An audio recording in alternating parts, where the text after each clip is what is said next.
నిమిషాలు వారి అభిప్రాయాన్ని పంచుకుంటారు. ఈ వేదిక మీద ఉన్న కవులు నేరుగా పరిచయం లేకుండా కవిత్వం ద్వారానే మాట్లాడతారు. ఈ వేదిక మీద ఉన్న కాసర్ల శ్యామ్ కానీ, ప్రసాద్ కానీ, రాబోయేటటువంటి రామ్ నర్సయ్య కానీ, రామ్ రాథోడ్ కానీ నేరుగా పాడుతారు. కనుక మీ ఓపిక ఉన్నంతసేపు ఈ కార్యక్రమం నడుస్తుంది. చీఫ్ వార్డెన్కి చెప్తాను, హాస్టల్లో మెస్సు కాస్త లేటుగా పెట్టమని డైరెక్టర్కి అండ్ చీఫ్ వార్డెన్కి.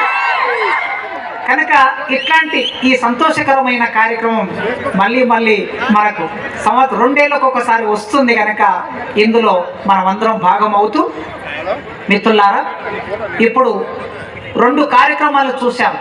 ఒగ్గు కథ, కోలాటం. ఇక్కడ సింధు భాగవతం చెప్పడానికి సిద్ధంగా ఉన్నారు.